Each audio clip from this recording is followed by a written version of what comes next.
እንዴት ካቶሊክ ሆንክ? በዮሐንስ ፈሪ። ትርጉም አካሉ ጳውሎስ። ህዳር 1984 ዓመተ ምህረት።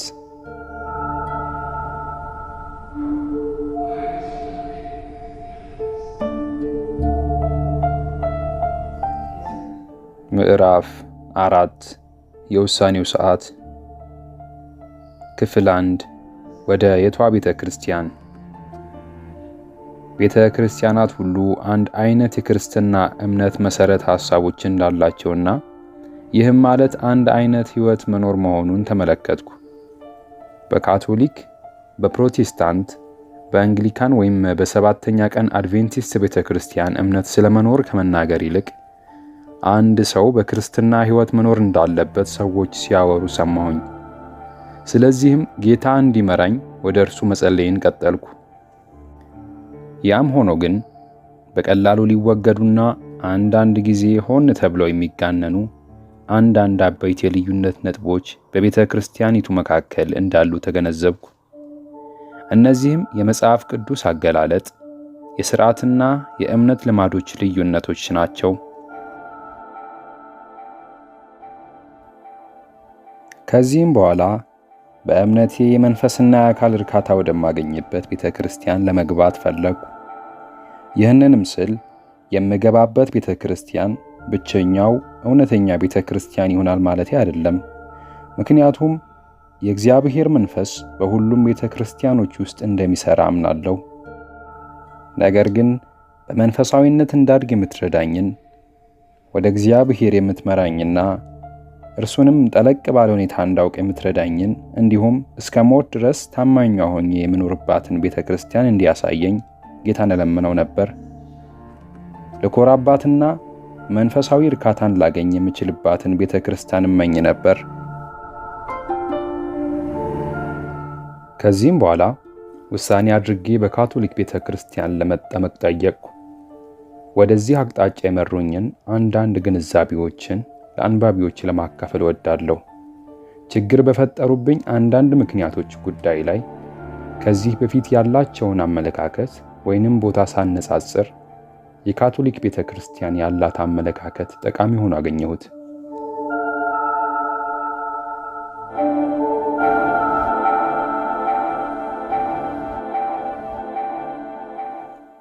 ክፍል 2 የመጽሐፍ ቅዱስ አገላለጽ ወይም አተረጓጎም። በተወሰኑ የመጽሐፍ ቅዱስ ምንባቦች አገላለጽ ወይም አተረጓጎም ላይ በቤተ ክርስቲያናቱ መካከል ብዙ ልዩነቶች የሚኖሩት ለምንድን ነው? ምንም እንኳን ለምሳሌ ኢየሱስ ቃሉ እንደሆነ፣ ቃሉም በእግዚአብሔር ዘንድ እንደነበረና ቃልም እግዚአብሔር እንደነበረ በሚገልጽ ዮሐንስ ምዕራፍ 1 ከቁጥር 1 በመሳሰሉ ምንባቦች ላይ ከሞላ ጎደል የአገላለጽ አንድነት ወይም ተመሳሳይነት ቢኖርም በሌሎች ቦታዎች ደግሞ ብዙ ልዩነቶች ነበሩ። በእርግጥም በደስታ የመፈንደቅ ገጽታዎች ይታዩ ነበር። እነዚህ ሁሉም አይነት አገላለጾች ትክክል ሊሆን ይችላሉን? ሌሎቹ አማራጭም አገላለጾች በሙሉ ስህተት ናቸውን? የሆነ ቦታ ላይ የሆነ አይነት ስምምነት ለምን መኖር እንደማይችል ይገርመኝ ነበር። ለምሳሌ ከጀሆቫ ምስክርነት በስተቀር ሌሎቹ ቤተ ክርስቲያናት ሁሉ ኢየሱስ ራሱ እግዚአብሔር እንደሆነ ይስማማሉ።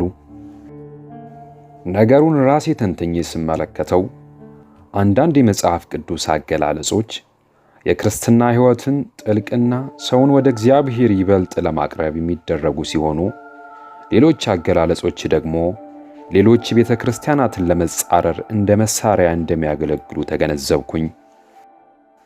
የተለያዩ አገላለጾች በግጭት ምክንያት ሊነሱ አይችሉም።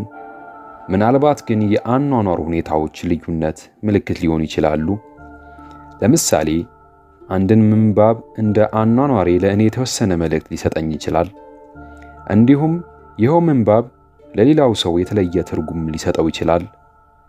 በአንድ በተወሰነ ምንባብ ውስጥ ሁላችንም እግዚአብሔርን የምናዳምጥ ብንሆን ሁላችንም አንድ አይነት መልእክት አንሰማም። የአባካኙን ልጅ ምሳሌ ትርጉም ብዙ ክርስቲያኖችን ጠይቄ ያገኘኋቸውን የተለያዩ መልሶች በማቅረብ ይህንን እውነታ ለማሳየት እችላለሁ። የሰጡትም መልስ ምሳሌው የሚነግረኝ አባትየው ይቅር ባይ እንደነበረ እኔም ሌሎችን ይቅር ባይ እንድሆን ነው። ምንም እንኳን በኃጢአት የተሞላሁ ብሆን በደስታ ይቀበለኛልና አስነዋሪ ነገር ከፈጸምኩ በኋላ ወደ እግዚአብሔር ለመመለስ ኀፍረት ሊሰማኝ እንደማይገባ ነው። እንደ አባካኙ ልጅ ወንድም መሆን እንደሌለብኝ ነው በማለት ነበር። ነገር ግን ይህ ምንባብ ምን ትርጉም እንደሚሰጠው የጠየቅኩት አንድ ካቶሊክነቱን ለውጦ ከወንጌላዊት ቤተ ክርስቲያኖች ወደ አንዷ በቅርቡ የገባ ወጣት ክርስቲያን ከምሳሌው የተረዳሁት እግዚአብሔርንም ሆነ ክርስቶስን አላውቅም ነበርና ልክ እንደ አባካኙ ልጅ ጊዜን በካቶሊክ ቤተ ክርስቲያን ውስጥ ሳባክን እንደነበር ነው። ስለዚህም እዛ አደርግ የነበረውን መተውና አሁን ባለሁበት ቤተ ክርስቲያን ወዳለው አባቴ መምጣት እንደነበረብኝ ነው። እዚህም እግዚአብሔር በደስታ እንደተቀበለኝ ነው ብሎ የሰጠኝን መልስ ስሰማ ሳቄን መቆጣጠር አልቻልኩም። እዚህ ላይ ዓላማዬ ክርክር ለመፍጠር ሳይሆን አንድ አይነት ምንባብ ለተለያዩ ሰዎች ምን ትርጉም እንደሚሰጥ ለማወቅ ነበር። እንደተመለከትነውም የመጀመሪያዎቹ 4 ሰዎች ግጭት ውስጥ አይገቡም። ምክንያቱም ምንባቡን አገላለጻቸው ቅንና ያልተዛባ ነበር። 5ኛው አገላለጽ ግን በካቶሊክና በገላጩ መካከል ግጭትን ይጭራል። ምክንያቱም ይህ ሰው ምሳሌውን የተጠቀመው የፈጸመው ድርጊት ትክክል መሆኑን ለማስረዳት ነው። ከዚህም በመነሳት የመጀመሪያዎቹ 4 ሰዎች የተማርነው በመንፈስ ቅዱስ ነው ቢሉ አጠያያቂ እንደማይሆን ደመደምኩኝ። 5ኛው ግን የተመራሁት በመንፈስ ቅዱስ ነው ማለት አይችልም። ምክንያቱም አገላለጹ ክርስቲያኖችን አንድ በማድረግ ፈንታ የሚከፋፍል ነው። መጽሐፍ ቅዱስ የተጻፈው በምክንያት ነው። መላው መጽሐፍ ቅዱስ ከፍጥረት ጀምሮ እስከ ዓለም ፍጻሜ ድረስ እግዚአብሔር ለሰዎች ያለውን ዕቅድ ይተርካል። ይህ እውነት ሆኖ እያለ ግን አንዳንድ ቤተ ክርስቲያኖች ከመጽሐፍ ቅዱስ ውስጥ ጥቂት ምንባቦችን መርጠው እነዚህን እንደ መመሪያቸው ቆጥረው ሲቀበሉና በእነዚህ ምንባቦች ላይ ከፍተኛ ትኩረት ሲያደርጉ፣ ሌሎች ግን ችላ ብለው የሚተዋቸው ለምንድን ነው? ቅዳሜ የሰንበት ዕለት መሆን አለበት ተብሎ የሚተኮርበት ለምንድን ነው? ለአንዳንድ ሰዎች የተወሰኑ ምግቦችን መመገብ እንደ አስፈላጊ የሚቆጠረው ለምንድን ነው? በመጪዎቹ 5፣ 10 ወይም 20 ዓመታት ምን እንደሚሆን ለማየት ሲባል በትንቢቶች አገላለጽ ላይ ትኩረት የሚደረገውስ ለምንድን ነው? በበኩሌ ለተወሰኑ ምንባቦች ከሚገባው በላይ ትኩረት መስጠት ትክክል አይደለም ብዬ አስባለሁ። በካቶሊክ ቤተ ክርስቲያን አንድ የወደድኩት ነገር ቢኖር መጽሐፍ ቅዱስ እንዳለ ሙሉ በሙሉ መታየቱ ነበር። በእያንዳንዱ እሁድ ቅዳሴ ውስጥ 3 ምንባቦች ይገኛሉ። የመጀመሪያው ምንባብ ከብሉይ ኪዳን ወይም ከሐዋርያት ሥራ ይሆንና መዝሙረ ዳዊት ይከተለዋል። ሁለተኛው ምንባብ ደግሞ የሚሆነው ከአዲስ ኪዳን መልእክቶች አንዱ ወይም ከዮሐንስ ራእይ ነው። ሦስተኛው ምንባብ የሚወሰደው ከ4ቱ ወንጌሎች አንዱ ነው። በ3 ዓመት ዑደት የተመሠረተው የሥርዓተ አምልኮ ካሌንደር ወይም ሊተርጂካል 4ቱም ወንጌሎችና ሌሎችም የመጽሐፍ ቅዱስ አስፈላጊ መጻሕፍት በእሁድና በበዓል ቅዳሴዎች ሊነበቡ በሚችሉበት ሁኔታ የተደራጀ ነው። በሳምንቱ ቀናትና በሌሎች የበዓል ቀናትም የመጽሐፍ ቅዱስ ቀሪ ክፍሎች ይነበባሉ። በዚህም ምክንያት አንድ ሰው ስለ እግዚአብሔር ቃል ሰፋ ያለ ግንዛቤ ለማግኘት የበለጠ የሚችለው በካቶሊኮች አቀራረብ እንደሆነ ተገነዘብኩ።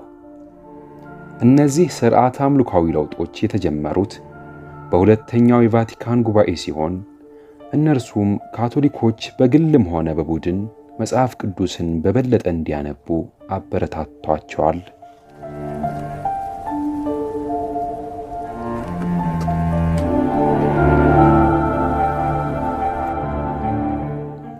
ክፍል 3 የእምነት ልማዶች። አንዳንድ ቤተ ክርስቲያናት ሌሎች ቤተ ክርስቲያናት የማይጋሯቸው የእምነት ልማዶች አሏቸው። የዚህ አይነት እምነቶች ለምን እንደተፈጠሩና ክርስቲያኖችን እንዴት እንደረዱ ስመለከት እደነቃለሁ። ለምሳሌ ስለ ነፍሳት የንስሐ ቦታ ካቶሊኮች ያምናሉ። ሌሎች የቤተ ክርስቲያናት ግን ይህንን ሐሳብ እምብዛም አይመለከቱም። በዚህ ጉዳይ ላይ ጠለቅ ያለ ግንዛቤ ለማግኘት ቃለ መጠይቅ ካዘጋጀሁ በኋላ ብዙ ክርስቲያኖችን የሚከተለውን ጥያቄ ጠየቅኳቸው። ኢየሱስ ጌታ ሆይ የሚለኝ ሁሉ ወደ መንግሥተ ሰማያት አይገባም ብሏልና ከሞቱ በኋላ ሁሉም ክርስቲያኖች ወደ እግዚአብሔር መንግሥት መግባት አይችሉም። ይህ ከሆነ ደግሞ በእያንዳንዱ የቀብር ሥነ ሥርዓት ወቅት ሟቹን እግዚአብሔር በመንግሥት እንዲቀበል የምንለምነው ለምንድን ነው? ከመልሶቹ አንዳንዶች የሚከተሉት ናቸው። የመጀመሪያው ለእግዚአብሔር ቃል ታማኝ ሆኖ ኖሯል ብለን ስለምናስብ ነው። ሁለተኛው የሟች ክርስቲያንን መጥፎ ተግባሮች ማስታወስ ተገቢ አይደለም ብለን ስለምናስብ ነው። ሦስተኛው በአንድ ሰው ላይ መፍረድ ስለሌለብን ዘወትር መልካሙን እንመኛለን።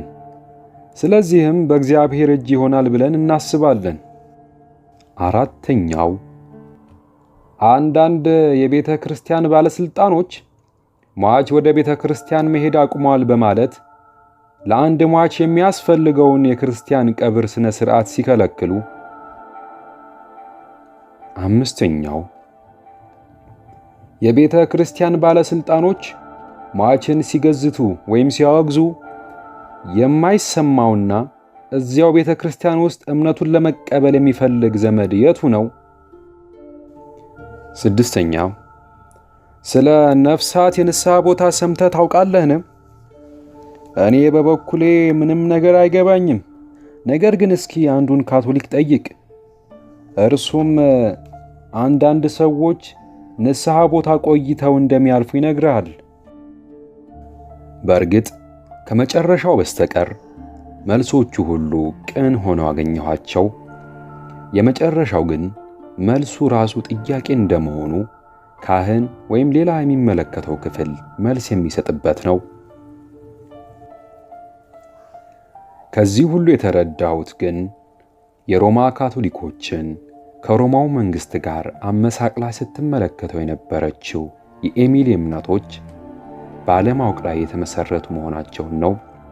በእርግጥ በእነዚህ እምነቶች ምክንያት ካቶሊኮችን ስጠላ ኖሬያለሁ።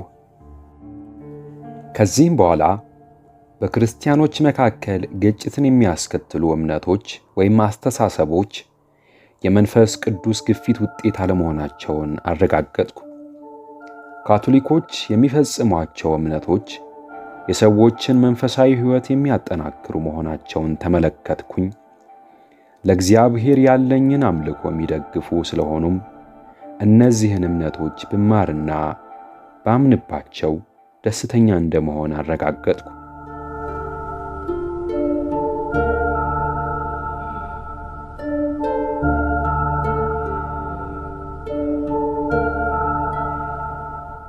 ክፍል 4 የአምልኮ ሥርዓት ልማዶች።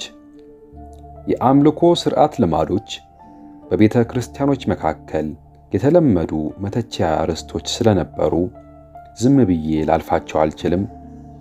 በእርግጥ አንዳንድ ቤተ ክርስቲያናት የሌሎች ቤተ ክርስቲያናት ልማዶች አረመኔያዊ አድርገው እስከ መቁጠር ይደርሳሉ።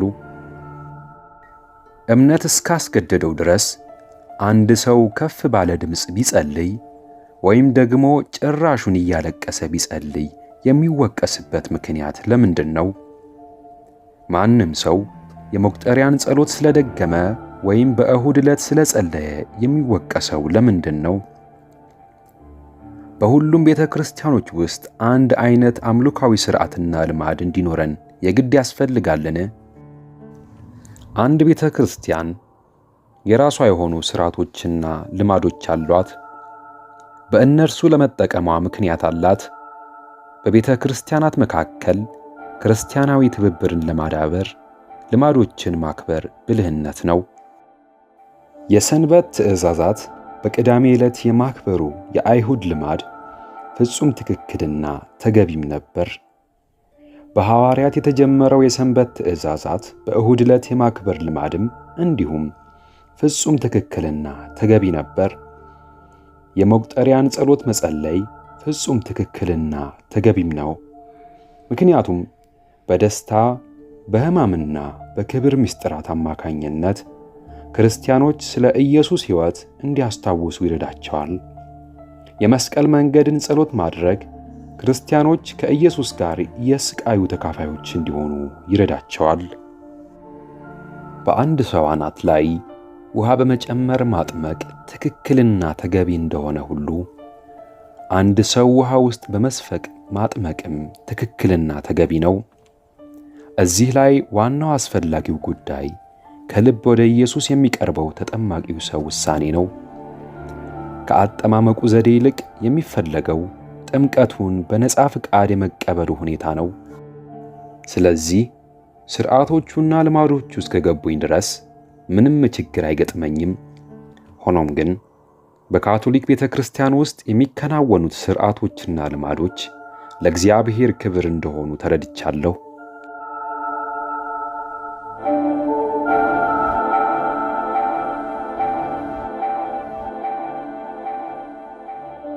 ክፍል 5 በካቶሊክ ቤተ ክርስቲያን ስለመጠመቄ። ለጥምቀት ተዘጋጅቼ እንዳለሁ በመንፈሳዊ ጉዞዬ ከየት እንደመጣሁ መለስ ብዬ አሰብኩ። በጉዞዬም እግዚአብሔር እንደመራኝና አሁንም ገና ከእኔ ጋር እንዳለ አመንኩኝ። የምጠመቀው በካፋዊ ካቶሊክ ቤተ ክርስቲያን ስር አዲስ በተመሠረተችው በቅዱስ ኪዚቶ የጣቢያ ቤተ ክርስቲያን ውስጥ ነበር። ስላለፈው ጥምቀቴ የማቀርበው ምንም አይነት ማስረጃ ስላልነበረኝ በዚህ አይነቱ አጋጣሚ ማድረግ በተለመደው ደንብ መሠረት ለመጀመሪያ ጊዜ ለሚጠመቅ ሰው እንደሚደረግ ሁሉ አስፈላጊዎቹን ካህኑ አዘጋጀ። ትምህርተ ክርስቲያን በሚገባ እንደማውቅ አንዳንድ ማረጋገጫዎችን መስጠት በመቻሌ ለንዑሰ ክርስቲያን የተመደበው ክፍለ ጊዜም በጣም አሳጠረው። የካቶሊክ ጥምቀቴን የምቀበልበት ቀን ሲነጋም ልዩ የሆነ ክስተት ይኖራል የሚል ጉጉት አልነበረኝም። በልቤ ግን ታላቅ ሰላም ተሰማኝ። እንደ ዋና ቁም ነገር አድርጌ አስበው የነበረው ወደ ካቶሊክ ክርስቲያን ቤተሰቦች መግባቴን ብቻ ነበር። ነገር ግን ሌሊት ላይ የዘነበው ኃይለኛ ዝናብ ለረጅም ሰዓት አንቅቶኝ ስለነበረ ቀድሞውንም እግዚአብሔር በሰጠኝ ብዙ በረከቶች ላይ ለማሰላሰል በቂ ጊዜ ነበረኝ። በቅዳሴ ጊዜ ደስተኛ የነበርኩ ስለመጠመቅ ብቻ ሳይሆን መዘምራኑን እመራ ስለነበርም ነው። በመዝሙርና መዝሙሩን በመምራት በሥርዓተ አምልኮ መሳተፍ ለእኔ ታላቅ ችሎታ ነበር። የ2 ዓመቱን የንዑሰ ክርስቲያን ትምህርት አጋምሳ የነበረችው እህቴ ቤቲ ራሷን በመዘምራኑ ውስጥ ሆና ትዘምር ነበር። የመጠመቂያ ሰዓቴ በደረሰ ጊዜ የክርስትና መሐላዬን ረጋ ባለና በታላቅ የመተማመን መንፈስ ፈጸምኩኝ። ከዚያም ካህኑ መንፈስ ቅዱስ በላዬ ላይ እንዲወርድ እየጸለየ በአናቴ ላይ ውሃ ፈሰሰ። አሜን ብዬ የሰጠሁት መልስ በሕዝቡ የአሜን መልስ ተዋጠ። የታምቡሩ ጩኸትና የሕዝቡ እልልታ መላውን ቤተ ክርስቲያን በደስታ የሚፈነዳ ያስመስለው ነበር። ከቅዳሴው በኋላ ሰዎች እንኳን ደስ ያለህ ለማለት ሲመጡ ምንም አይነት ለውጥ አላስተዋሉብኝ ይሆናል። ለእኔ ግን ካለፈውም የበለጠ በእግዚአብሔር የማመን ስሜት ይሰማኝ ነበር። በውስጤ ይሰማኝ የነበረው ባዶነት በበጎ ነገር ተተካ።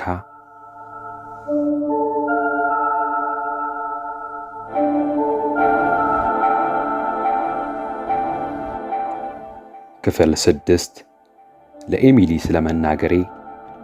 ከዚሁ ሁሉ በኋላ ወደ ሉሳካ በተመለስኩ ጊዜ ይህንን ዜና እንዴት ብዬ እንደምነግራት እየተደነቅኩ ኤሚሊን ለማየት ሄድኩኝ። ለመጨረሻ ጊዜ ከተገናኘን 10 ዓመት ሆኖን ነበር። እርሷም በሚቀጥለው ቀን ወደ ቤተ ክርስቲያን አብሬያት እንዲሄድ ጋበዘችኝ። እኔ ግን የሐዋርያት እምነት ተልእኮ ቤተ ክርስቲያን አባልነቴን እንደተውኩኝ ነገርኳት። አሃ ገባኝ፣ ታዲያ የት ትጸልያለህ ስትል ጠየቀችኝ። እኔ ካቶሊክ ነኝ አልኳት። ይህንንም እንደመለስኩኝ በድንጋጤ ተዝለፍልፋ ልትወድቅ ትንሽ ቀራት። ወዲያውም ካቶሊክ እንግዲያውስ አብዳል ብላ የሰማችውን ማመን አቅቷት ትኩር ብላ እያየችኝ፣ ኧረ በፈጠረ ጣዖትን አምላኪ መሆን የመረጥከው ለምንድን ነው? በፍጹም ልሰድህ አይገባኝም ነበር አለች። እኔም ሊገባት የሚችል አይነት አገላለጽ ለማግኘት እየታገልኩ ኤሚሊ፣ ካቶሊኮች አረመኔዎች አይደሉም፣ ልክ እንደ አንቺ እነርሱም ክርስቲያኖች ናቸው አልኳት። ኤሚሊ ሐዘኗን መደበቅ አልቻለችም። ያደረግኩትን ሁሉ ለእርሷ ላስረዳት የምችልበት ሌላ መንገድ አልነበረምን? ደህና፣ እስኪ እንግዲህ ሞክራለሁ